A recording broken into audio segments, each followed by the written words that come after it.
ngusuhuze cyane nkwifuriza gukomeza kugira ibihe byiza nkubwire ko uyu munsi tugiye kugaruka kuri za ngingo tujye tuganiraho zisa naho zikakaye ariko ntabwo tugiye kuganira ku bintu bikakaye ahubwo tugiye kuganira ku bintu bisa no kwinezeza niba ariko nabivuga ariko kwiyibutsa utuntu dutandukanye ukibuka ibintu wakoze ugaseka ukumva mbese uranezerewe mu yandi magambo cyangwa se nyine bikagufasha kwibuka ibihe wanyuzemo mu gihe mubyibutse rero muri babiri mwararushinganye ni ibintu byiza cyane kubera ko kubaka amateka y'utuntu twiza twagiye tubaho mu buzima cyangwa se twabanejeje twabashimishije iyo mutwibuka museka ni ibintu byiza cyane bikomeza urukundo. Tugiye kureba rero uburyo 13 bwo gutera akabariro navuze ngo ni uburyo bwo kubikoramo gukoramo imibonano mpuzabitsina ni uburyo 13 rero bwo gutera akabariro umuntu atajya yibagirwa mu buzima. Ese ubwo buryo ni ubuhe? Ese mwebwe muri famiye yanyu hari ubwo mwakozemo muri ubu ngubu? Niba mwarabukoze se namwe mwarabuzirikanye muracyabwibuka cyangwa se mwarabyibagiwe? Ntabwo byababereye ibintu byo kwibukwa. Uburyo bwa mbere ni ubuhe? Uburyo bwa mbere ni ugukora imibonano bwa mbere, waba umuhungu waba umukobwa waba umugore waba umugabo. Ubundi igihe wakoreye imibonano bwa mbere ntabwo ujya ukibagirwa kuko wibuka ukuntu byari bimeze. Akenshi hari igihe uba warabikoze ukayoberwa n'ibyo ukoze byari ibyo ukibaza uti ibyo bintu abantu bishimira ni ibiki, ugasanga nta kintu na kimwe wumvise cyangwa se ugasanga mbese n'ibintu biri awkward, bya bintu usanga buri gihe bitanejeje. Nta muntu wakoze imibonano bwa mbere ubyibuka nk'ibintu biryoshye cyangwa se nk'ibintu byiza cyangwa se nk'ibintu bizima. Akenshi nyine usanga ari ibyo bintu bisa naho biguteye isoni cyangwa se no kubivuga bikuyobera, waba umuhungu waba umukobwa. Ubwo ni uburyo bwa mbere bwo kubikora butajya bwibagirana. Uko byagenze kose nubwo ari ibintu ushobora kuvuga bikugoye ariko ntabwo ujya ubyibagirwa. Noneho ikindi gihe umuntu aba yarakoze imibonano atajya yibagirwa ni igihe wumvise bwa mbere ko burya bya bintu bishobora kuba biryoha nk'uko babivuga. Iyo bibashije kukubaho ukavuga uti bya bintu ugahita wumva ari ibintu byiza cyane, kumva n'ibintu byagutwaye n'ibintu byakuryoheye cyane. Igihe cyose bigeze ku yindi level utari warigeze ugeraho mbere, igihe cyose bikuryoheye ukuntu nyine kudasanzwe kutari kwarigeze kukubaho, icyo gihe ntabwo ujya ukibagirwa. Wibuka ngo hari igihe iki n'iki twari tuvuye ahangaha twabigenje gutya, ugasanga urabyibuka. Icyo rero ni igihe utajya wibagirwa na rimwe mu buzima. Nanone igihe kitibagirana mu buzima mu buryo bwo kubikora ni igihe cyo kubikora nta bitangira. Ugasanga nka nyuma yo kunywa icupa mumeze nk'aho mwasinze, reka ne kuvuga ngo mwaboze, mwanyweye icupa pe ntimuhari ariko mukavuga muti nyine ntimubyibwire, atari mwebwe mubyishyizemo ahubwo mukabikora nyine nyakubikora nta rutangira, nta kintu mutekerejeho, nta kintu hahandi gucya mu gitondo ukavuga utese yari njyewe cyangwa ntabwo yari njyewe, ukumva ni ibintu nyine bihise byinjira mu mateka yawe. Ubundi buryo bwinjira mu mateka y'umuntu ni ukubikora nyuma yo gutongana.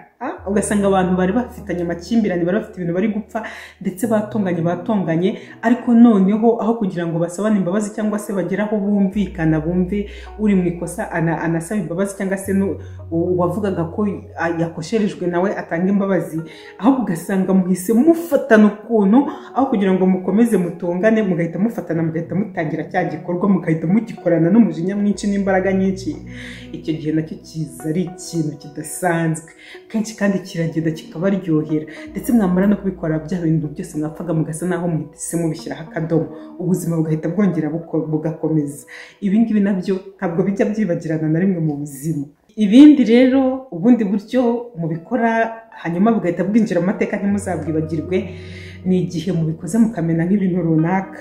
Tuvuge mwari mugiye nko ku meza, ameza agahita avunika cyangwa se iruhande rwayo cyangwa se kuri yo hari hariho ibirahure, hari hariho ibindi bintu, mukaba mwagira gutya bikaba biramenetse, ugasanga hari ikintu mwavunye cyangwa se mukaba mwavuna nk'igitanda, tuvuge n'urugero. Icyo gihe iyo hari ikindi kintu kidasanzwe cyababayeho cyo kwangiza ibintu runaka, byanze bikunze ntabwo iki gikorwa mwakoze icyo gihe mukibagirwa, kereka gusa mwebwe ariko muhora. Kandi ndibaza yuko buri gihe mutahora mumena ameza, muvuna ameza cyangwa se mumena ibikombe cyangwa mugira gute mukora ko muri gutera akabariro. Ubwo buryo rero nabwo ntabwo bujya bwibagirana. Ubundi buryo butajya bwibagirana ni igihe wari wamaze kwitegura neza ugiye ku kazi, nta n'ibyo utekereza, hanyuma mugenzi wawe akanga kumusiga akagufatirana, noneho gutwarwamo utitaye ku masaha aho ageze, ugashiduka ugeze ku kazi wakererewe, ukagera ku kazi wakererewe kubera iki? Kubera ko wari warangije kwitegura, waruje rwose nk'uko bisanzwe nta kibazo cyari kigutwaye, ariko ugasubira inyuma mukongera mukagira ikintu mwimarira. Akenshi uhinguka no ku kazi ufite isoni, uhinguka no ku kazi ufite isoni wumva nkaho buri muntu wese ari kubigusomamo. Ntabwo ari bya bindi bya mu gitondo, ntabwo ari bya bindi bya mu gitondo bisanzwe bimwe bishobora kubaho buri gitondo, ahubwo ni bya bindi nyine ukora bigutunguye kubera yuko nyine mugiye muri iyo mudu nyine mukabura rutangira, mukibagirwa yuko n'amasaha yabarenganye.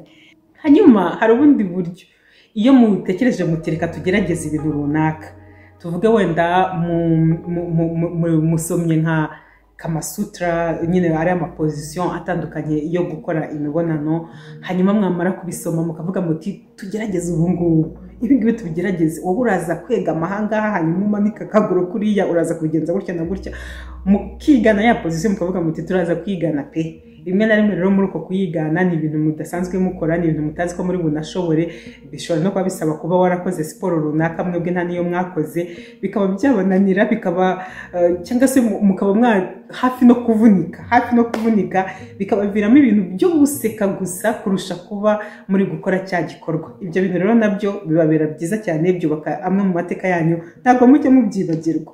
Ibindi mushobora kugerageza ntimubyibagirwe na rimwe ni ukugerageza pozisiyo mubizi neza yuko ishobora kubababaza, cyangwa se uburyo runaka bwo gukora iki gikorwa ariko muzi yuko ari ibintu bishobora kubababaza, mukavuga muti ni ibintu bibabaza ariko turabigerageza tu. Ni byinshi ushobora gutekereza ukavuga uti byanze bikunze abantu bakora ibintu barababara. Tuvuga urugero, niba utekereje nko ku mibonano mu kibuno, ni urugero, cyangwa se niba utekereje kwa kundi abantu bamwe bavuga bati barimo barabikora ariko ugasanga umwe arakubita mugenzi we, cyangwa se kubera ko yamuziritse ahantu runaka, mukatekereza mukavuga ariko abantu barasaze cyangwa ni bazima, mukaba mubyumva ko ari ibintu mwebwe mutagakwiriye kuba mukora, ariko mukavuga muti reka tubigerageze rimwe hanyuma tuze kureba bari abantu babikora ikintu baba batekereza. Ibi bintu rero hari igihe mubikora bikaba bihira, mugasigara muvuga muti ariko ubu twabitekereje dute, twenda gupfa, cyangwa se mugatungurwa nuko musanze hari ukundi kuntu, wow, mukavuga muti bya bintu burya. Ibi bintu nabyo rero iyo mubigenjeje gutya ntabwo mujya mubyibagirwa na rimwe. Noneho hakaza uburyo bwo gukora imibonano nyuma ya break up. Muravuze muti urukundo turuvuyemo turarangizanyije, cyangwa se mukoze divorce mukavuga muti turatandukanye burundu, ariko muri uko gutandukana niba mwari mumaze nk'iminsi mu rukiko muri gatanya yamara kuboneka irangiye, nko guserebura ko gatanya yanyu ibonetse, cyangwa se ko break up muyemeje ariko mukayemeza nta ngingimira, mukavuga muti reka dukora akanyuma ko gusezeranaho. Ako kanyuma nako ntabwo kajya kibagirana, nubwo bwose muba mugakoze kugira ngo mutandukane mu mahoro. Hanyuma hari igihe abantu bavuga bati noneho uyu munsi tugiye gusakuriza abaturanyi, mu yandi magambo mushobora kuba mutagiye gusakuriza abaturanyi kubera ahantu mutuye, ariko mukaba mwatekereje muti turasakuza turivayo, turakora ibintu bidasanzwe, turakora ibintu by'ubusazi. Iyo mwabitekereje gutyo nabyo bibabera aventure mudashobora kwibagirwa na rimwe. Noneho hari kubikora mukumva nk'indirimbo yanyu, indirimbo mwagize yanyu. Burya hari ukuntu iki gikorwa gikunda kujyana n'akaziki keza gatuje, cyane cyane wa wundi mukunda. Iyo rero mwebwe muri babiri mufite indirimbo mwagize yanyu izamo, mugahita mwibuka amateka yanyu yose, cyangwa se mugahita murebana, buri iriya ndirimbo muramutse muyicuranze mutangiye gutegurana, noneho mugakora ku buryo izajya yisubiramo, mugakomeza na cya gikorwa kigakomeza irimo. Ndakubwiye ngo bibabira ibindi bintu bidasanzwe mutajya mwibagirwa na rimwe mu buzima, cyane cyane yari ibintu nyine mukoze mudakunda kubikora kenshi. Noneho hakaba ikindi kintu kitajya kibagirana, cyane cyane ku bagabo, kubera ko tuzi ko ubundi abagabo nibo bakunda gukora akazi kenshi muri iki gikorwa. Iyo uvuze uti noneho ngiye kurekeraho nyine, cyangwa se nanjye kwituriza ngamike, hanyuma akazi kose akankorera, aka kazi kose yakagukoreye, ubundi yamara kukagukorera ukumva wow, bikugeza ahantu nta n'ikintu na kimwe wigeze wowe ushyiramo uruhare. Ibi ngibi nabyo bivugwa ko ari kimwe mu buryo bwo kubikora butajya bwibagirana.